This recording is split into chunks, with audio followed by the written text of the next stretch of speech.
ये कहानी हमें माँ और बेटे के लव को दिखाती है कि कैसे एक अधेड़ उम्र वाली महिला अपने हस्बैंड से छुपकर अपने बेटे के साथ रंग रेलियां बनाती है, उसके साथ शारीरिक संबंध बनाती है और ऐसा करते करते जब वो प्रेग्नेंट हो जाती है तो कहानी में एक नया और काफी डरावनी ट्विस्ट आती है जिसे आप बिल्कुल भी मिस नहीं करना चाहोगे और इस कहानी के लास्ट तक देखने में आपको काफी मजा आएगा। तो चलिए कहानी की शुरुआत करते हैं। कहानी की शुरुआत में हम एक औरत को देखते हैं जिसका नाम एनी होता है और एनी एक वकील होती है। वहीं उसके हस्बैंड पीटर को देखते हैं जो एक डॉक्टर है। एनी के दो छोटी छोटी बेटियां होती है और पीटर का एक बेटा होता है जिसका नाम गुस्ताव होता है और वो पीटर की पहली बीवी से है। गुस्ताव अपनी माँ एनी को बिल्कुल भी पसंद नहीं करता है क्योंकि उससे लगता है कि पीटर ने उसकी माँ को एनी की वजह से डिवोर्स दिया है और इसी वजह से गुस्ताव सभी से बुरा व्यवहार करता है। वहीं एनी गुस्ताव की ये सारी बातें अपनी बहन लीना को बताती है तो वो कहती है कि तुम टेंशन मत लो, धीरे धीरे सब कुछ ठीक हो जाएगा। इसके बाद एनी अपने घर जाती है और वो अपने घर के बाहर एक रिंग को देखती है और वो एक चाबी का रिंग होता है और इस रिंग को गुस्ताव ने ही बाहर फेंका होता है क्योंकि उसकी दोनों छोटी बहनों ने उसे गिफ्ट किया होता है। अब एनी उसे अपने पास रख लेती है और एनी जब घर के अंदर आती है तो वो देखती है कि पीटर और गुस्ताव में लड़ाई हो रही है। दरअसल गुस्ताव इस घर में नहीं रहना चाहता था और पीटर उसे समझा रहा होता है। इसके बाद गुस्ताव गुस्से में घर से बाहर चला जाता है। यहाँ पर पीटर एनी से कहता है कि उसने गुस्ताव को इस घर में लाकर बहुत बड़ी गलती कर दी है क्योंकि पीटर इससे पहले अपनी असली मॉम रेबिका के साथ रहता था। अब यहाँ पर एनी पीटर से कहती है कि गुस्ताव को थोड़ा समय देना चाहिए, वो धीरे धीरे सुधर जाएगा। अब अगले दिन एनी जब अपने ऑफिस से घर आती है तो वो देखती है कि उसके घर का कांच टूटा हुआ है। इसका मतलब उसके घर में चोरी हुई है और यहाँ पर एनी का पर्स भी चोरी हो जाता है। अब यहाँ पर एनी पुलिस को कंप्लेन करती है। अब कुछ दिनों के बाद एनी धोने के लिए कुछ कपड़े बाहर निकालती है, उसमें गुस्ताव का भी कपड़ा होता है। अब यहाँ पर गुस्ताव के जींस के पॉकेट में एनी को वही रिंग मिलता है जो उसने अपने पर्स में रखा था। अब यहाँ पर एनी समझ जाती है कि गुस्ताव ने ही घर में चोरी की है। अब गुस्ताव वापस जब अपने घर आता है तो एनी उसे वही रिंग दिखाकर उसे धमकी देती है। वो कहती है कि अगर तुमने मेरी कहा नहीं माना तो वो पुलिस को सब कुछ बता देगी और फाइनली यहाँ पर गुस्ताव उसकी ये बातें मान जाता है। वो कहते हैं कि तुम्हें अपने परिवार से अच्छे से व्यवहार करना होगा और सभी से घुल मिल कर रहना होगा और यहाँ पर मजबूरन गुस्ताव उसके सभी शर्तों को मान जाता है। अब रात को गुस्ताव अपनी गर्लफ्रेंड को अपने घर लाता है और उसे एनी से मिलवाता है। इसके बाद वो दोनों अपने कमरे में जाकर संभोग करने लगते हैं। वहीं बाहर बैठी उन दोनों की अजीब आवाजें एनी सुन रही होती है और उसके अंदर भी ज्वालामुखी फटने लगता है और उसे भी ऐसा करने का मन करने लगता है। वहीं पर एनी अपने आप को आईने में हवस भरी नजरों से देखने लगती है। अब अगले दिन एनी गुस्ताव और उसकी दोनों बहनें घूमने जाती हैं। यहाँ पर सारे लोग नहा रहे होते हैं लेकिन वहीं बाहर बैठी एनी अपने ऑफिस का काम कर रही होती है। तो गुस्ताव उसके पास जाकर कहता है कि अगर तुम्हें काम ही करना था तो तुम यहाँ क्यों आई हो, और फाइनली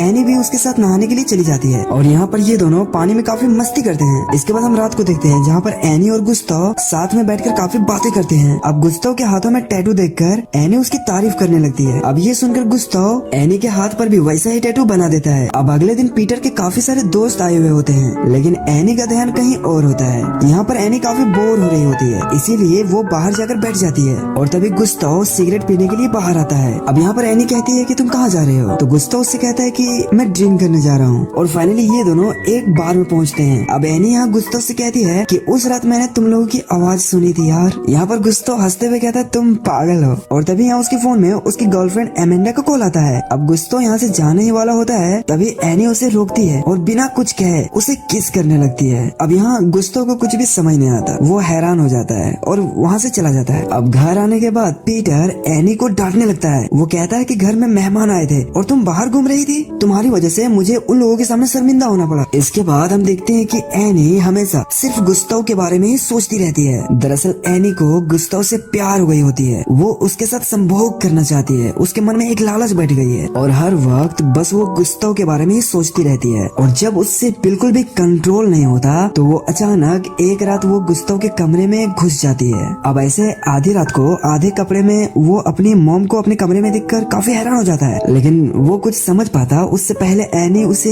इधर उधर छूने लगती है। यहाँ पर गुस्ताव भी काफी एक्साइटेड हो जाता है और फाइनली यहाँ पर ये दोनों इंटीमेट होते हैं। अब अगले दिन एनी गुस्ताव को एक लैपटॉप गिफ्ट करती है जिसे देखकर पीटर थोड़ा हैरान होता है लेकिन वो खुश भी होता है कि उसके परिवार में चलो धीरे धीरे खुशियाँ आ रही है। अब एनी मानो जीते जी स्वर्ग में है क्योंकि रात को वो पीटर के साथ रहती है और दिन में पीटर के जाने के बाद वो गुस्ताव के साथ रंगरेलियां बनाती है और कभी कभी पीटर के रहते हुए ये दोनों जंगल में जाकर वहाँ पर संभोग करते हैं। अब धीरे धीरे बात आगे बढ़ जाती है, दिन गुजरने लगते हैं। वहीं एक दिन हम देखते हैं कि पीटर के बेटी का बर्थडे के दिन उसके घर में पार्टी हो रही होती है और मौका देखकर गुस्ताव एनी के पास जाता है और उससे किस करने लगता है। और तभी वहाँ पर एनी की बहन लीना आती है और इन दोनों को किस करते हुए देख लेती है और वो उसे गालियाँ देने लगती है। यहाँ पर एनी डर जाती है। वो उससे रिक्वेस्ट करती है कि वो पीटर को कुछ न बताए वरना उसका परिवार फिर से बिखर जाएगा। अब यहाँ पर लीना गुस्से में पार्टी को छोड़कर चली जाती है। इसके बाद एनी धीरे धीरे गुस्ताव से दूरियां बनाने लगती है, लेकिन वही आदत से मजबूर गुस्ताव उसके करीब आने के लिए छटपटा रहा होता है और इसी बात को लेकर इन दोनों के बीच में टेंशन शुरू हो जाती है। और इसी टेंशन की वजह से गुस्ताव अजीब अजीब हरकतें करने लगता है। हम देखते हैं कि एक बार गुस्ताव एक पेड़ पर चढ़ जाता है और वहाँ से नीचे कूद जाता है, पागल कहीं का साला। अब गुस्ताव की ये हरकत देखकर पीटर काफी गुस्सा होता है। वहीं एनी को हमेशा ये डर लगी रहती है कि पता नहीं पीटर को हम लोगों के बारे में पता न चल जाए, इसीलिए घर के पीछे वाले जंगल में एनी गुस्ताव को अपने पास बुलाकर अपना वो नाजायज रिश्ता तोड़ लेती है। एनी पीटर से कहती है कि गुस्ताव को अपने साथ कैंपिंग में क्यों नहीं ले जाते। वहीं एक दिन पीटर एनी से कहता है कि लीना का कॉल आया था, लेकिन बिजी होने के कारण वो उसका कॉल रिसीव नहीं कर पाया। अब लीना का नाम सुनते ही एनी का फट जाता है। वो समझ जाती है कि लीना पीटर को सब कुछ बता देगी, इसीलिए रात को एनी लीना के घर जाती है, लेकिन लीना एनी को घर के अंदर नहीं बुलाती। यहाँ पर एनी लीना से कहती है कि उसके और गुस्ताव के बीच में अब सब खत्म हो गया है और वो प्लीज पीटर को इसके बारे में कुछ न बताए, लेकिन यहाँ पर लीना उसकी एक भी नहीं सुनती और उसे यहाँ से जाने के लिए कहती है। अब एनी का टेंशन पहले से भी ज्यादा बढ़ने लगी थी और उसके दिमाग में बस यही सब बातें घूमने लगती है। दिन रात जागते सोते बस यही सब बातें उसे डिस्टर्ब करती रहती है और इसी टेंशन में एक दिन एनी का एक्सीडेंट भी हो जाता है, लेकिन यहाँ उसकी किस्मत साथ देती है, उसे ज्यादा कुछ नहीं होता। अब घर पहुँचने के बाद एनी देखती है कि पीटर और गुस्ताव कैंपिंग से बहुत जल्दी घर आ गए। अब यहाँ पर पीटर को देखकर उसे थोड़ा थोड़ा लगने लगता है कि कहीं पीटर को सब कुछ पता तो नहीं चल गया। अब रात को पीटर बात करने के लिए एनी को अपने पास बुलाता है। यहाँ पर पीटर उससे कहता है कि उसे सब कुछ पता चल गया है, गुस्ताव ने मुझे सब कुछ बता दिया। अब यहाँ पर एनी अपने आप को बचाने के लिए कहती है कि वो बिल्कुल झूठ कह रहा है, क्योंकि वो चाहता है कि हम दोनों के बीच में झगड़ा हो जाए और पीटर एनी को घर से निकाल दे ताकि वो अपनी मॉम रूबिका को घर वापस ला सके। यहाँ पर पीटर थोड़ा कंफ्यूज होता है कि कौन झूठ कह रहा है और कौन सच। वहीं एनी नाटक करने लगती है, वो घर छोड़ने की धमकी देती है। पीटर उसे समझाने की काफी कोशिश करता है, लेकिन एनी उसकी एक भी नहीं सुनती। एनी उससे कहती है कि गुस्ताव ने ही घर में चोरी करी थी और ये जानते हुए उसने पीटर को गुस्ताव के बारे में नहीं बताया, क्योंकि वो चाहती थी कि